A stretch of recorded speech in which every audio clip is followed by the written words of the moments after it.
सोलापूर शहरात बेकायदेशीर बांधकाम परवान्यांच्या प्रकरणांची संख्या वाढल्याने महानगरपालिकेने यावर कठोर कारवाई करण्याचा निर्णय आयुक्त डॉक्टर सचिन ओंबासे यांनी घेतलाय। त्यांनी महापालिकेत आयुक्त तथा प्रशासक पदाचा कार्यभार स्वीकारल्यानंतर प्रत्येक विभागाच्या कामकाजाचा आढावा घेतला, ज्यात बांधकाम परवाना विभागातील अनियमितता त्यांच्या लक्षात आल्या।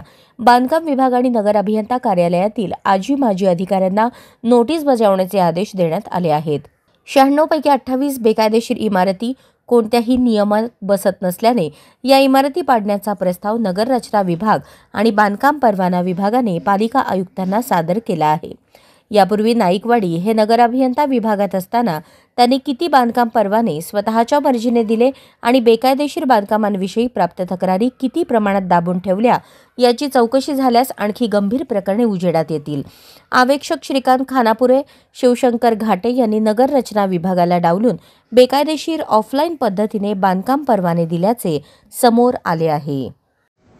सोलापूर शहरामध्ये गेल्या 1 वर्षभराच्या काळामध्ये काही इमारती जे आमचं बांधकाम आणि परवाना विभाग आहे त्याच्या परवानगीशिवाय बांधकाम केल्याचं निदर्शनास लक्षात आलं होतं। या बाबतीत काही महानगरपालिकेच्या कर्मचाऱ्यांनी ते जे इंजिनियर्स आहेत किंवा आर्किटेक्ट्स आहेत त्यांना हाताशी धरून बोगस सह्यांच्या आधारे या इमारतींची बांधकाम केल्याचं दिसून आलेलं आहे। या संदर्भात यांची प्राथमिक छाननी आम्ही केलेली आहे आणि आपला जो MRTP कायदा आहे त्याच्या अनुषंगानं त्याचा कलम 53 आहे, त्याच्यानुसार जर कुठलीही इमारत असेल किंवा कुठलंही बांधकाम असेल जे नियमानुसार झालेलं नसेल तर त्याला आपण एक नोटीस देतो आणि 30 दिवसाच्या त्यांचं म्हणणं सादर करण्याच्या त्यांना संधी देतो।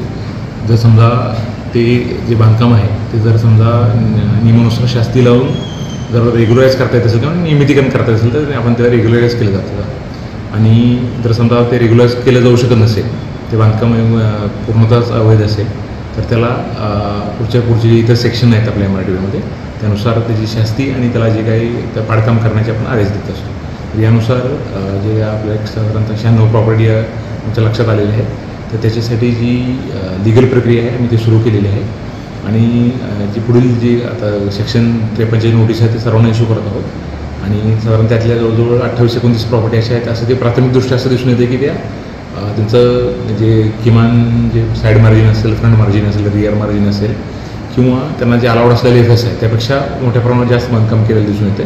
त्यामुळे त्या प्राथमिकदृष्ट्या त्यांना परंतु सर्वांना 30 दिवसाची संधी दिली जाईल आणि त्यानंतर त्यांचा आलेला रिस्पॉन्स आणि त्यांचा आलेले रिप्लाय याच्या आधारे निर्णय घेऊन पुढील कारवाई